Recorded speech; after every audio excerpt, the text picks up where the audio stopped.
Nowadays the mankind is watching, astonished, the extraordinary and unusual worldwide fact that moves daily as in a giant billiard table. Enormous ciphers flying around as bits and bytes at the speed of the light, transferring from one point to another of the planet fabulous fortunes in a true speculative orgy, completely dissociated from reality, without any correspondence with the real reach of our physical world, the so-called globalization.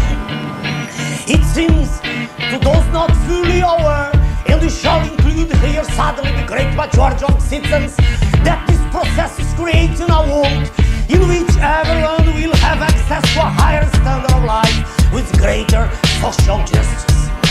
That fact comes to us by the media as a cure-all for the biggest world problems. As a matter of fact, it is necessary to be pointed out that only 2 to 3% of all those transactions raise into $3 trillion a day. Only 2 to 3% refer to commercial and industrial activities. On the other hand, the great majority of the financial transactions is purely speculative, as if money by itself would be able to generate more money, as a fantasy that is carrying the world economy to a tragic end. Until the 70s, the Bretton Woods rules were followed. Money to flow between nations needed the previous government authorization. There was a fixed exchange rate between the currencies of the greatest industrialized nations. The Fed assured with the gold equivalent in the transaction. In other words, there were restrictions to the flow of speculative money.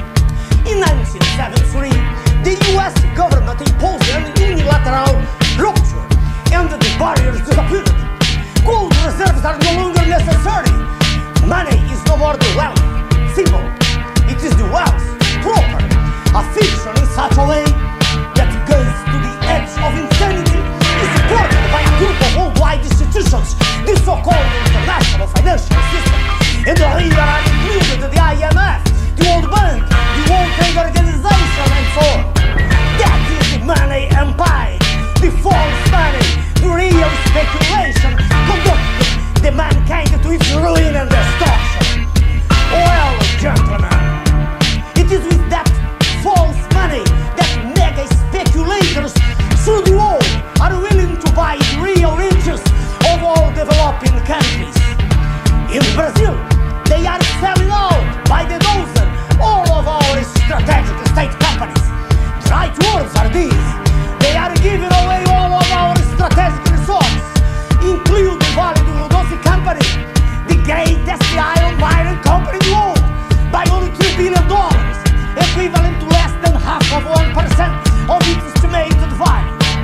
In Brazil, we have the greatest reserves in the world of niobium, titanium, first quality quartz.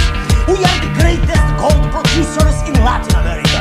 We have the richest subsoil in this planet, and we are seeing our riches going there cheap to the industrialized countries. President Clinton, during the Summit of the Americas in Santiago, recently said, "Your prosperity lifts ours, our prosperity lifts yours." Is that really true? From the Brazilian states of Amapá and Minas Gerais, we carry millions of tons of manganese sold by insignificant prices. Now, in those Brazilian states, we have only big land craters, holes in our manganese rests in Pennsylvania. It's now part of the US strategic inventory. In the future, we'll have to pay whatever price they want for that same mineral.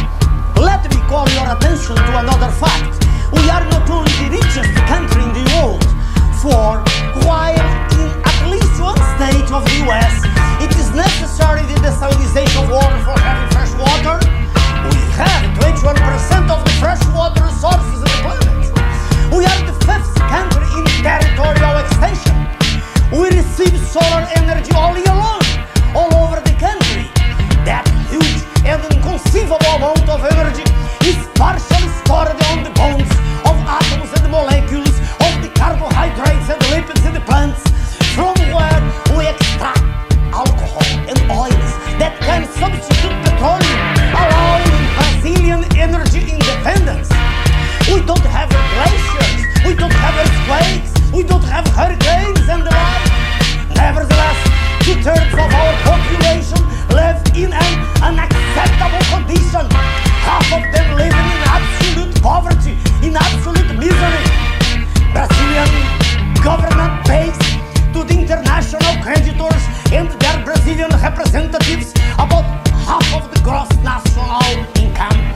of industrialized products and even food. Our party, Bruna, rises against that process. Is imperative a new Bretton Woods, but as we don't have the condition to impose such an agreement on the international scenario, and as we do have in our country all that we need for our survival, there is only one option: not to drown. We'll break with the international financial system. We'll no longer accept this speculators' extortion. We'll sit down for negotiations, impose our sovereignty. We'll price our goods with justice. The interest rates that we pay shall be the lowest possible. That is the only way to proclaim our economic independence. Thank you very much.